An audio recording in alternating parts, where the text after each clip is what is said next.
सभी साथियों का एक बार मैं फिर से स्वागत करता हूं अपने स्टडी वेब ऑनलाइन पोर्टल पर। और सभी लोग फटाफट एक बार लाइव आ जाइए। और आप लोगों की जो एमसीक्यू क्लास है ज्योग्राफी की वो स्टार्ट हो चुकी है। ठीक है, तो जल्दी से हम लोग इसको कंटिन्यू करेंगे। और एक दिन के लिए थोड़ा सा मैं क्षमा प्रार्थी हूं कि कल क्लास नहीं हो पाई थी। ठीक है, तो कोई दिक्कत नहीं, सीरीज आपकी उसी क्रम में चलती रहेगी। ठीक है, तो एक दिन कल क्लास आपकी नहीं हुई थी, आज से क्लास आपकी दोबारा कंटिन्यू हो रही थी, मुझे इमरजेंसी छुट्टी लेनी पड़ी। चलिए कोई दिक्कत नहीं है, हम लोग अपने क्लास को कंटिन्यू करते हैं। क्लास को स्टार्ट करने से पहले आपसे वही निवेदन, चैनल पर नए हैं, पहली बार हैं तो सब्सक्राइब जरूर कर लें। साथ में जो बेल आइकन है उसको प्रेस कर दें जिससे आपको सारे नोटिफिकेशन मिल सकें। दूसरा, अगर आपने अभी तक वीडियो को शेयर नहीं किया तो प्लीज शेयर जरूर कर दें और फटाफट सभी लोग लाइव आ जाइए। ठीक है, आपके सामने पहला प्रश्न लिखा हुआ है और हर प्रश्न के लिए आपको 10 सेकंड से 20 सेकंड का समय मिलेगा। 10 से 20 सेकंड के भीतर आप अपना जवाब दीजिए। पढ़िए, पहला प्रश्न क्या है। निम्नलिखित में से कौन सा देश कैस्पियन सागर की सीमा नहीं बना था। आर्मेनिया, अजरबैजान, कजाकिस्तान या तुर्कमेनिस्तान, बताइए कौन सा देश है। तो देखिए, आर्मेनिया जो है वो कैस्पियन सागर से सीमा नहीं बनाता। ठीक है, बाकी ये सभी सीमा बनाते हैं। ठीक है, तो ये वाला आपका सही आंसर है आर्मेनिया। ठीक है, तो चलिए, नहीं बनाता है, अब इसका कैसे है थोड़ा थोड़ा सा हम व्याख्या पढ़ेंगे। आर्मेनिया कैस्पियन सागर से जुड़ा नहीं है और इसकी सीमा नहीं लगी है। हालांकि ऊपर बताए गए बाकी देशों में कैस्पियन सागर की सीमाएं हैं। आर्मेनिया यूरेशिया के दक्षिण काकेकस क्षेत्र में स्थित आता है। ठीक है, तो ये यूरेशिया के आसपास स्थित है, जैसा कि स्क्रीनशॉट में लिखा भी है, व्याख्या में भी दिया हुआ है। तो जल्दी से आप लोग इसका एक स्क्रीनशॉट ले लीजिए।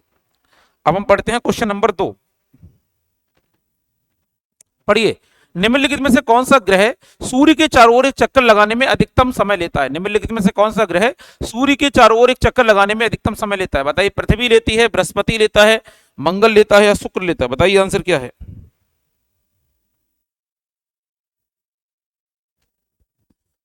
तो सबसे बड़ा जो ग्रह कौन सा है, बृहस्पति। तो बृहस्पति सबसे ज्यादा क्या लेता है, समय। कैसे लेता है वो जरा हम देख लेते हैं। बृहस्पति बृहस्पति को सूर्य के एक परिक्रमा पूरा करने में लगभग 11 वर्ष 86 दिन का समय लगता है। यह ग्रह अब सौर मंडल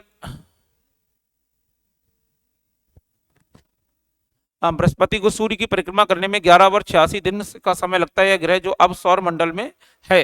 ये थोड़ा सा ये मुझे गलत लग रहा है, ये सॉरी।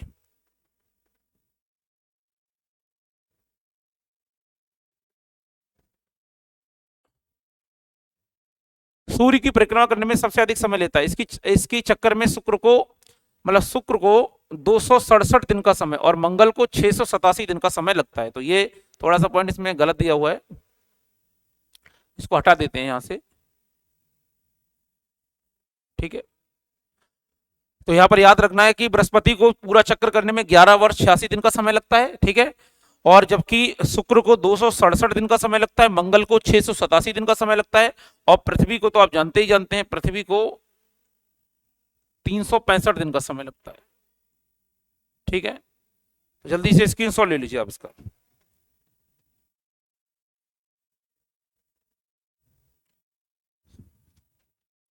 चलिए तीसरा क्वेश्चन देखते हैं और आंसर बताइए। निम्नलिखित भाषाओं में से किस राज्य के बोलने की संख्या विश्व में सबसे अधिक है। सबसे ज्यादा लोग कौन सी भाषा बोलते हैं। बंगाली बोलते हैं, फ्रेंच बोलते हैं, जापानी बोलते हैं या फिर पुर्तगाली बोलते हैं। बताइए आंसर।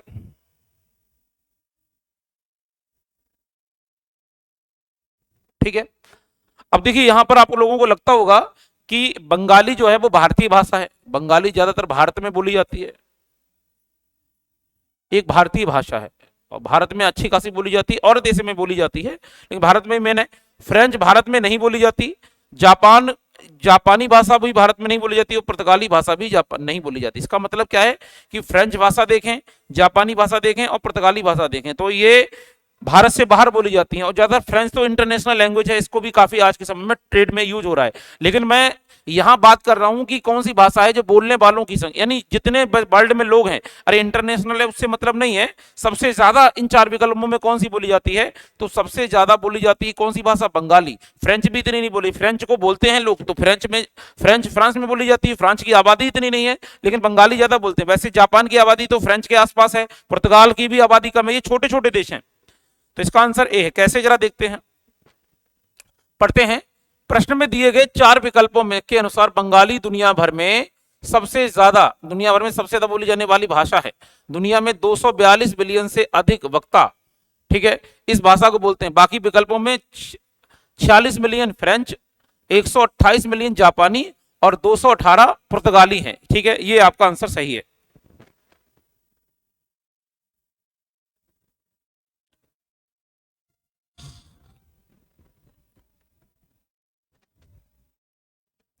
चलिए, महान एशियाई नदी मेकांग से होकर नहीं गुजरती। महान एशियाई नदी मेकांग यानी एक एशिया की नदी है मेकांग, जो नहीं गुजरती। कहां से? चीन से नहीं गुजरती, मलेशिया से, कंबोडिया से, लाओस से। ये सभी एशिया के देश हैं, तो ये चीन से होकर नहीं गुजरती। इसका आंसर यही आपका सही है, चीन। कैसे, जरा देखते हैं, पढ़ेंगे। एशिया की सबसे बड़ी नदियों में से एक, एशिया की सबसे बड़ी नदियों में से एक नदी जो लगभग 4200 किलोमीटर में बहती है, मेकांग नदी कहलाती है। ये नदी चीन के कियांगी प्रांत से निकलती है और मलेशिया से होकर, हालांकि इसकी कंबोडिया और लाओस की साथ सीमाएं हैं। मैंने कुछ शायद गलत बता दिया, एक मिनट, एक मिनट, कहाँ गया? हाँ जी, नहीं है यार, हाँ, महान एशियाई नदी मेकांग से होकर नहीं लगा यार। तो नहीं में तो हाँ सही है, तो फिर यार नहीं के हिसाब से नहीं देखा, इसका आंसर चीन है।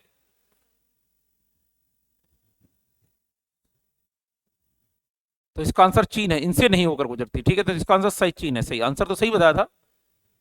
एक मिनट, नहीं गुजरती। महान एशियाई नदी मेकांग से होकर नहीं गुजरती, तो नहीं में आंसर लगाएंगे, चीन है, मलेशिया है। क्या आंसर होगा इसका? इसका आंसर होगा चीन में तो गुजरती है, चीन में तो गुजरती है, और कंबोडिया में भी गुजरती है। इसका आंसर मलेशिया होगा, ये वाला आंसर है मलेशिया, क्योंकि नहीं लगाकर सारी कंडीशन खराब कर देते हैं। देखिए, कभी कभी ऐसा होता है कि नहीं, हम जब नहीं पढ़ते तो फिर ये सारा आंसर गलत कर देता है। तो इसका आंसर मलेशिया है। वो अब हम देख लेते हैं कैसे है। तो ये बता ही रहा था, चीन की सबसे बड़ी नदियों में से एक जो लगभग 4200 किलोमीटर बहती है, मेकांग कहलाती है। नदी चीन के किंगही प्रांत से निकलती है और मलेशिया से होकर नहीं बहती, मतलब मलेशिया से होकर नहीं बहती। हालांकि इसकी कंबोडिया और लाओस के साथ सीमाएं हैं, तो कंबोडिया में भी है, लाओस में भी है, लेकिन ये मलेशिया में नहीं बहती है। ठीक है, और किंगही प्रांत से निकलती है, जिसकी जो लंबाई है वो 4200 किलोमीटर के आसपास है। तो यहाँ दो तीन पॉइंट है। एशिया की बड़ी नदियों में से एक है जो लगभग 4200 किलोमीटर तक बहती है, क्या कहलाती है? मेकांग। ये नदी चीन के कहां से निकली? किंगई प्रांत से निकलती है, और ये मलेशिया में नहीं जाती, यानी मलेशिया में नहीं बहती है। ठीक है, हालांकि इसकी सीमाएं कंबोडिया और लाओस के साथ मिली हैं। तो जल्दी से आप लोग स्क्रीनशॉट ले लीजिए।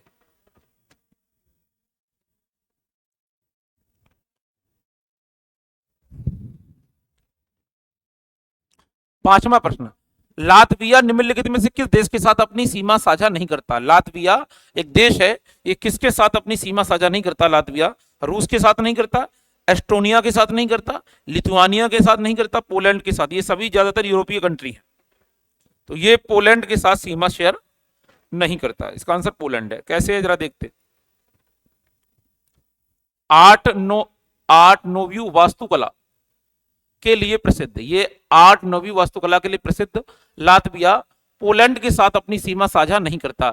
यह यूरोप के अन्य देशों के साथ सबसे छोटे देशों में से एक है। हालांकि अपने साथ ही उल्लेखनीय सांस्कृतिक और शैक्षिक विकास के लिए एक विकसित देश है, और बाकी देश लातविया के साथ सीमा साझा करते हैं। तो ये आर्ट और कल्चर के लिए फेमस देश है आपका लातविया। ये पोलैंड के साथ सीमा शेयर नहीं करता। आप लोग स्क्रीनशॉट ले सकते हैं। तो छठा प्रश्न हमारे सामने है, ये थोड़ा कूट वाला है, जरा देखते हैं। इसको मिलाना पड़ेगा कि सूची 1 को सूची 2 से सुलिमित करिए। बताइए एक बार आंसर क्या हो सकता है इसका।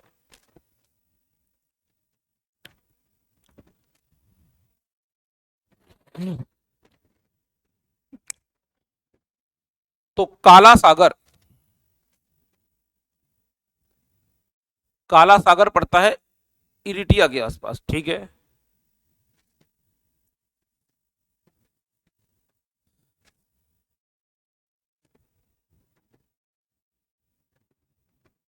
नहीं नहीं, एक मिनट।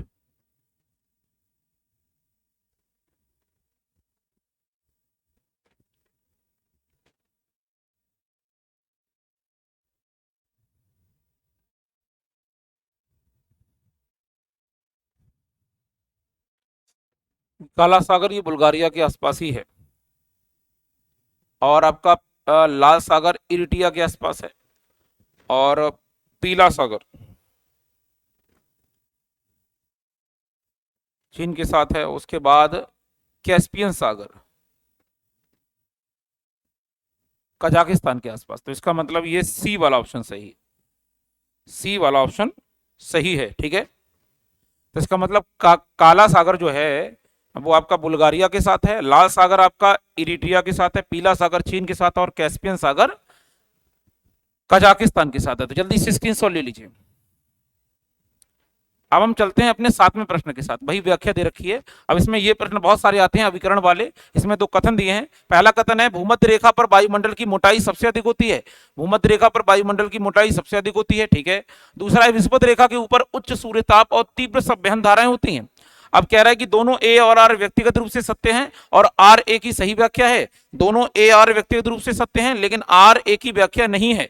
ए सही है, आर सत्य है, असत्य है, या ए असत्य है तो आर सत्य है। बताइए क्या आंसर हो सकता है इसका।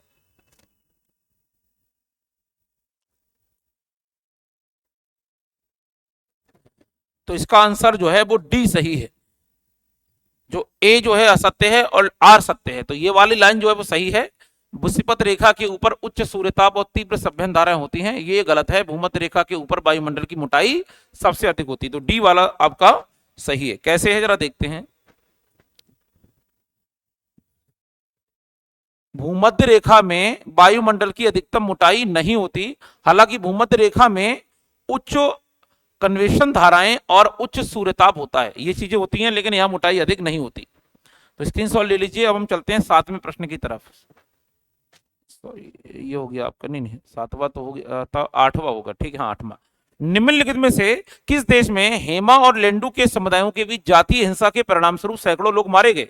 मतलब किस देश के अंतर्गत 2 जातीय समुदायों में हिंसा हुई है जिनके नाम है हेमा और लेंडू। ठीक है, तो कांगो लोकतांत्रिक गणराज्य, इंडोनेशिया, नाइजीरिया या जाम्बिया। बताइए आंसर।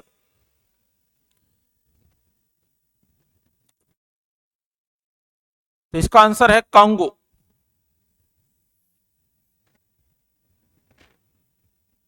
एक बार पढ़ते हैं।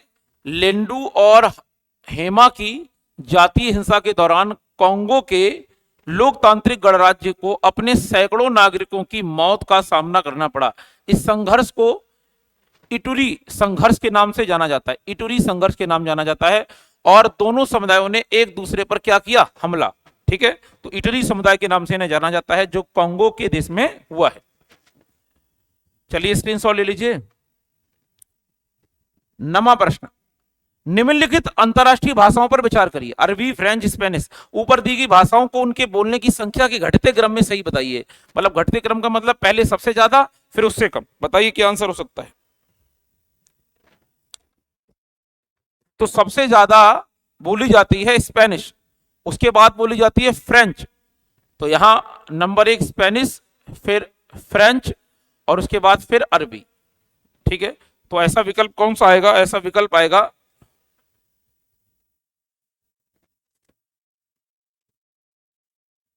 ठीक है 3 1 2। ठीक है, ये वाला। अब कैसे जरा देख लेते हैं। प्रश्न के अनुसार विश्व में लोकप्रियता के आधार पर तीनों भाषाओं के क्रम को प्रथम विकल्प द्वारा दर्शाया गया है। उत्तर के रूप में स्पेनिश, अरबी और फ्रेंच आदर्श क्रम है। दुनिया में बोलने वाली संख्या के मामले में अंग्रेजी स्पेनिश भाषा से पीछे है।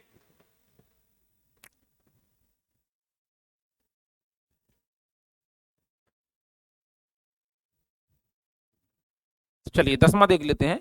निम्नलिखित में से कौन पनामा की सीमा नहीं बनाता। पनामा नहर की सीमा नहीं बनाता। कोस्टा रिका, प्रशांत महासागर, कोलंबिया या वेनेजुएला।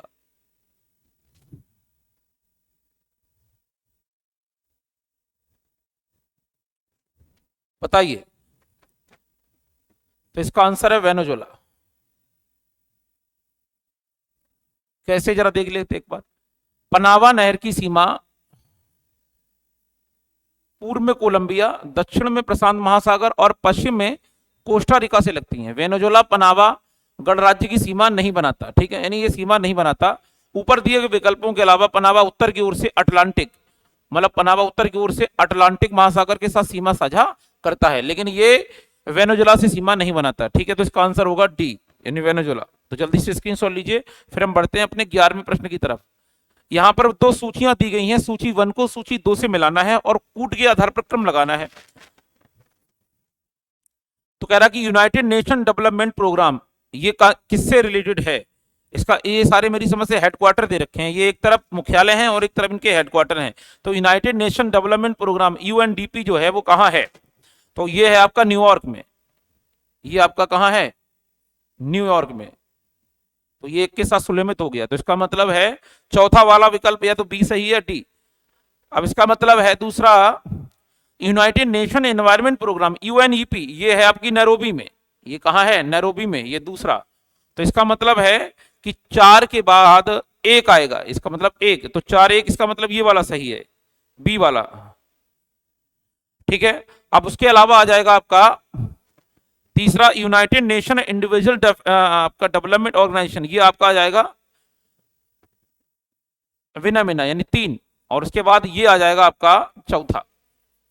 ठीक है, तो ये आप लोग याद कर सकते हैं और इसके आधार पर आपको ये पॉइंट याद रखना है। ठीक है, तो वी वाला सही है। एक बार देख लेते हैं, इसका व्याख्या भी देख लेते हैं। संयुक्त राष्ट्र विकास कार्यक्रम यानी यूएनडीपी का मुख्यालय न्यूयॉर्क में है। संयुक्त राष्ट्र पर्यावरण कार्यक्रम संक्षेप में यूएनईपी के रूप में नैरोबी में स्थित है। यूएनआईडीओ यानी संयुक्त राष्ट्र औद्योगिक विकास संगठन वियना में है। और यूनिवर्सल पोस्टल यूनियन को यूपीयू के रूप में जाना जाता है और यह वर्ण स्विट्जरलैंड में इसका हेडक्वार्टर है। तो ये सारे हेडक्वार्टर थे, उनको मिलाना था, तो जल्दी से आप लोग स्क्रीनशॉट ले लीजिए, ये भी फायदेमंद देगा आपको।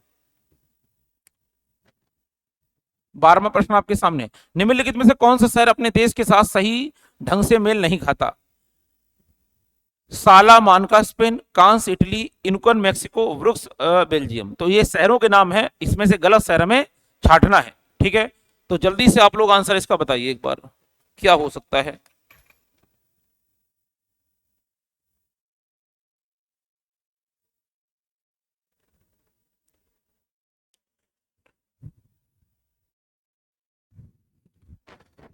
ठीक है, तो इसका आंसर है कांस जो है वो मैच नहीं खाता, कांस मैच नहीं खाता, तो बी वाला सही है। एक बार पढ़ते हैं, कांस सही देश से मेल नहीं खाता क्योंकि यह फ्रांस में फ्रेंच रिवेरा में स्थित है। फ्रांस में फ्रेंच रिवेरा में स्थित है। यह आल्पस में एक फ्रांसीसी कम्युनन है और एक महान फिल्म समारोह की मेजबानी के लिए करता है। तो ये आंसर आपका बिल्कुल सही है, यहां से फिल्म समारोह भी दी जाते हैं, ये मैच नहीं करता। ठीक है, कांस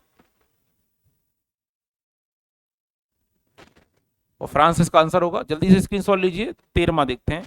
अब इसको भी हमें मिलाना ही है। सूची 1 को सूची 2 से मिलाइए और इसमें भी एक तरह से क्या दिए हुए स्टेट प्रोविजन, और यानी एक तरफ स्टेटों के नाम दे रखे हैं और एक तरफ देशों के नाम दे रखे हैं। भारत के स्टेट नहीं, इंटरनेशनल स्टेट हैं। तो पहला है ब्रिटिश कोलंबिया। ब्रिटिश कोलंबिया, ये ब्रिटिश कोलंबिया कहां है,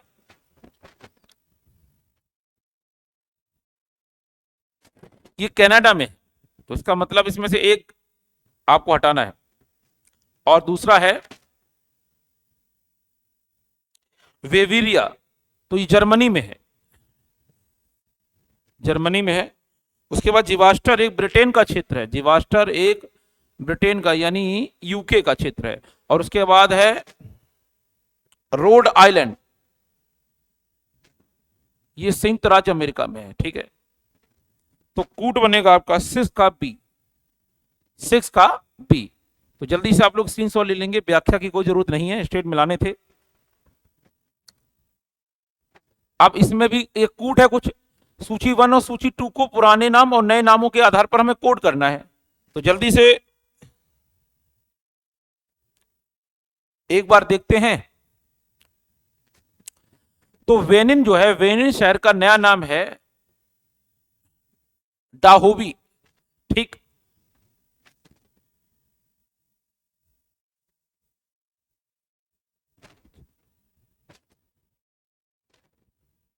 और वेलीज आपका है, ये आपका है ब्रिटिश होंडुरास।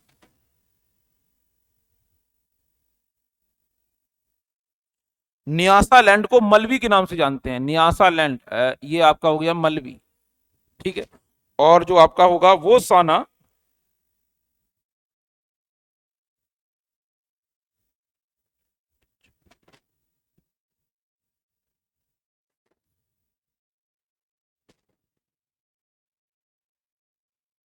बेचुआना लैंड, तो इसका मतलब ये वाला कहीं नहीं है, ये गलत है। ठीक है, तो अब इसका हमें अरेंजमेंट लगाना है, तो ये होगा बी, 5 4 3 1, ठीक ये वाला होगा। तो एक बार हम लोग व्याख्या भी पढ़ लेते हैं यहाँ। तो डाहोमी को वेनिन के नाम से जाना जाता है, वेलीज ब्रिटिश हुंडूराम के नाम से जाना जाता है, बेचुआना लैंड को दिया गया नाम वो सानवा है, और नियासा लैंड को एक नए नाम मलावी के नाम से जाना जाता है। तो आप स्क्रीनशॉट ले सकते हैं, कभी ना कभी ये काम आएगा।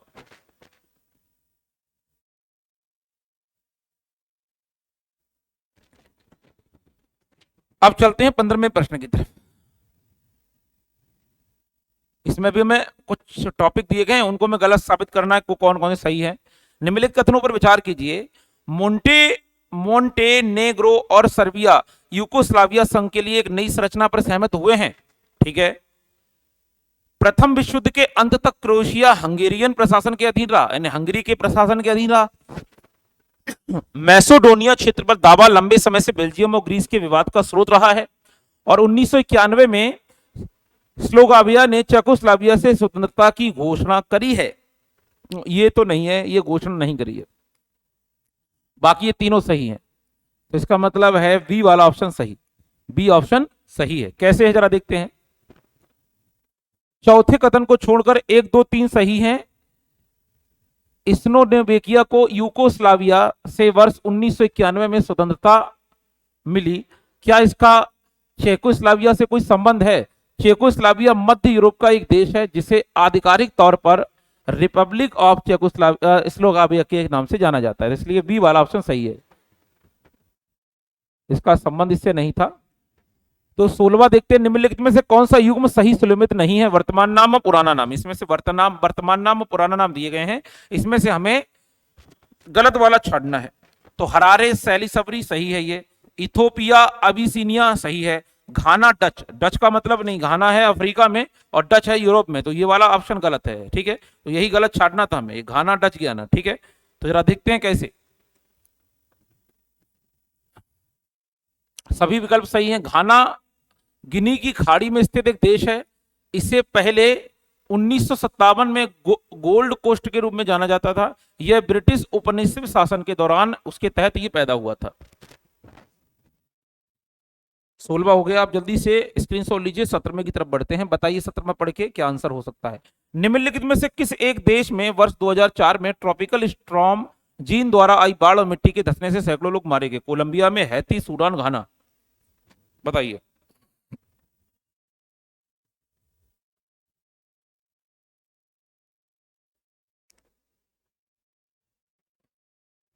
तो ये बी है, हैती। तो एक बार देखते हैं कैसे क्या था इसमें।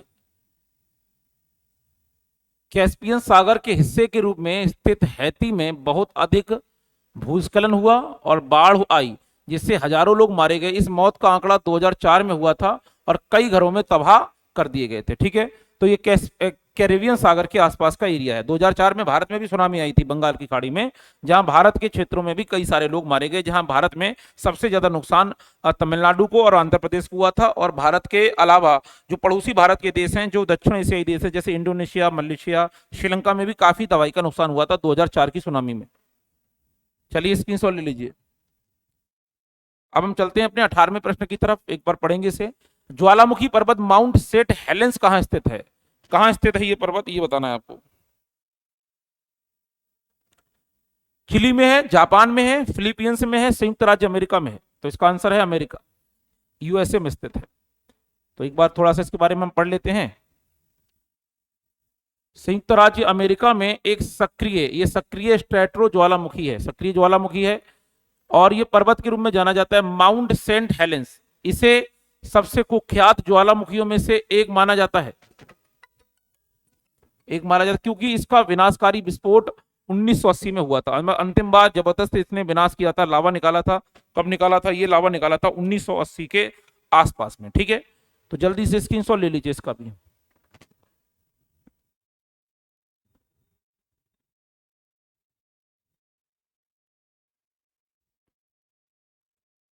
इसका स्क्रीनशॉट ले लीजिए।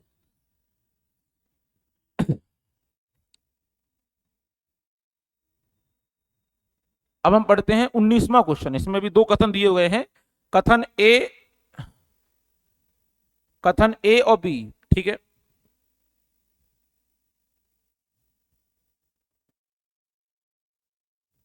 क्या हो रहा है ये, ठीक है। ए और आर के दो कथन दिए गए। चंद्रमा का एक ही चेहरा हमेशा पृथ्वी पर प्रस्तुत किया जाता है। ठीक है, चंद्रमा अपनी धुरी के चारों ओर 23 और आधे दिनों में पूरा करता है, घूमता है, जो लगभग उसी समय पृथ्वी की कक्षा से लिया गया है। अब ये कह रहा है कि ये दोनों कथन है। पहला कथन एक बार फिर से पढ़ते हैं, चंद्रमा का एक ही चेहरा हमेशा पृथ्वी पर प्रस्तुत किया जाता है। ठीक है, दूसरा कह रहा है चंद्रमा अपनी धुरी के चारों ओर 23 और आधे यानी 23.5 दिनों में घूमता है, जो लगभग उसी समय है जो पृथ्वी की कक्षा से लिया गया है। यानी पृथ्वी की कक्षा के समान ही ये 23.5 घंटों का पूरा कार्यक्रम करता है। ये घंटे होंगे, सॉरी, 23 घंटे और आधा दिन, तो हम इसलिए कह सकते हैं 23.5 घंटे। आधे दिन का मतलब हो जाएगा 24, इसका मतलब 24 का मतलब आधा 12 घंटा हो जाएगा। ठीक है, तो कह रहा कि ए आर दोनों व्यक्तिगत रूप से सत्य हैं और आर ए का सही स्पष्टीकरण है। आर और ए दोनों व्यक्तिगत रूप से सत्य हैं, लेकिन आर ए का सही व्याख्या नहीं है। ए सत्य है लेकिन आर असत्य है, या ए असत्य है आर सत्य है। तो इसका आंसर क्या होगा, जल्दी से बताइए।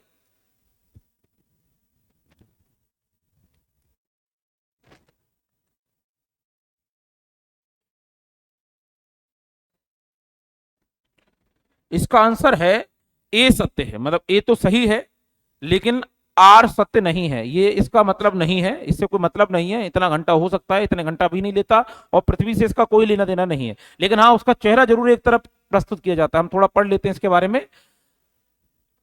पृथ्वी के घूमने के कारण चंद्रमा हमें अपनी सतह का केवल 59% हिस्सा ही दिखाता है। इसके अलावा एक चंद्र दिवस लगभग 29 और साढ़े दिन का होता है। इन दिनों चंद्रमा अपनी धुरी पर घूमता है। तो जल्दी से आप लोग ये स्क्रीनशॉट ले लीजिए। 20वां, इसमें भी दो कथन है। शुक्र पर मानव जीवन का अस्तित्व अत्यधिक असंभव है। शुक्र पर मानव जीवन का अस्तित्व अत्यधिक असंभव है, और शुक्र के वायुमंडल में कार्बन डाइऑक्साइड का अत्यधिक उच्च स्तर है। वही चार विकल्प हैं, मतलब दोनों सही हैं, दोनों की सही व्याख्या है, दोनों सही हैं, दोनों की व्याख्या एक दूसरे से मैच नहीं खाती। एक सही है, एक गलत है, या दूसरा सही है, या दूसरा गलत है, बताइए। तो इसका मतलब है ए और आर दोनों व्यक्तिगत रूप से सत्य हैं और सही व्याख्या भी है ए। ठीक है, तो आगे हम लोग जीवन की तलाश शुक्र पर कर रहे हैं। अत्यधिक असंभव है, शुक्र पर मानव जीवन का अस्तित्व अत्यधिक संभव है। ठीक है, मंगल पर हम लोग उम्मीद कर रहे हैं, शुक्र पर संभव नहीं, क्योंकि शुक्र सबसे गर्म ग्रह है और शुक्र के वायुमंडल में कार्बन डाइऑक्साइड ज्यादा है, इसलिए जीवन संभव होने का मतलब हो ही नहीं सकता। तो यहां पर एक बार पढ़ते हैं, कार्बन डाइऑक्साइड के उच्च स्तर, कार्बन डाइऑक्साइड के उच्च स्तर, शुक्र ग्रह पर जीवन संभव नहीं है। इसके अलावा घने बादलों में मौजूद सल्फ्यूरिक एसिड इस ग्रह पर मनुष्यों के अस्तित्व को असंभव बना देता है। यहां सल्फ्यूरिक एसिड की लेयर जो है वो पाई जाती है।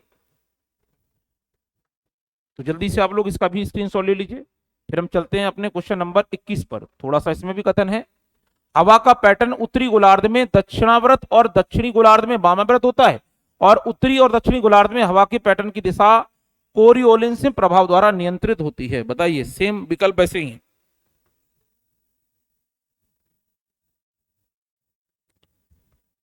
तो ये भी दोनों सही हैं,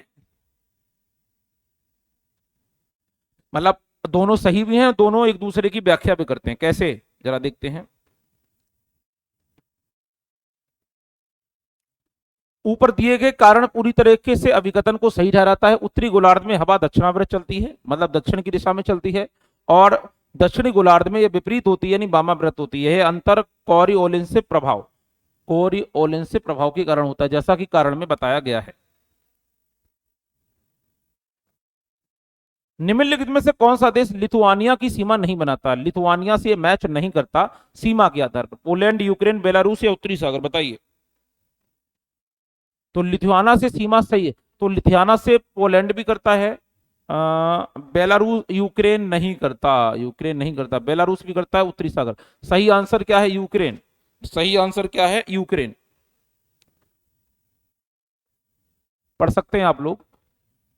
लिथुआनिया या लिथुआनिया गणराज्य यूरोप का एक देश है जो यूक्रेन से घिरा नहीं है। यह अच्छी तरह से जुड़ा हुआ है बेलारूस से, उत्तरी सागर से और पोलैंड के साथ। ठीक है, राजधानी शहर विनियस है और बोली जाने वाली जो भाषा है यहाँ लिथुआनिया भाषा है।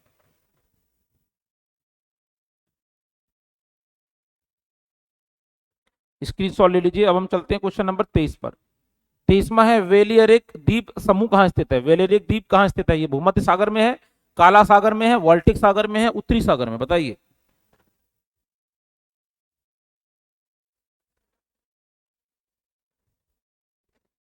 तो ये दरअसल में पड़ता है भूमध्य सागर में, भूमध्य सागर में। ठीक, कैसे जरा देख लेते हैं। भूमध्य सागर में स्थित बोलेरिक द्वीप समूह का एक निर्माण लगभग 150 मिलियन वर्ष पहले हुआ था। यह स्पेन का एक क्षेत्र है और राजधानी इसकी पलावा डी मॉलिकर है। ठीक है, तो ये स्पेन का एक द्वीप क्षेत्र भी कहलाता है और पर्टिकुलर स्टेट है जिसकी कैपिटल है पाल्मा डी मोल्को। ठीक है, जो भूमध्य सागर के एरिया में स्थित है। तो जल्दी से स्क्रीनशॉट ले लीजिए, फिर हम चलते हैं अगले क्वेश्चन पर, 24 पर। उत्तर से दक्षिण की ओर बढ़ते हुए पाकिस्तान के दिए गए नगरों का निम्नलिखित में से कौन सा क्रम सही है? उत्तर से दक्षिण की दिशा के आधार पर इस्लामाबाद, गुजरावाल, पेशावर, मुल्तान। पेशावर, गुजरावाल, मुल्ताना, इस्लामाबाद। पेशावर, इस्लामाबाद, गुजरावाला, मुल्तान, या इस्लामाबाद, मुल्तान, पेशावर, गुजरावाल। तो सबसे ऊपर पड़ता है पेशावर उत्तर में, उत्तर से दक्षिणी है ना, हाँ।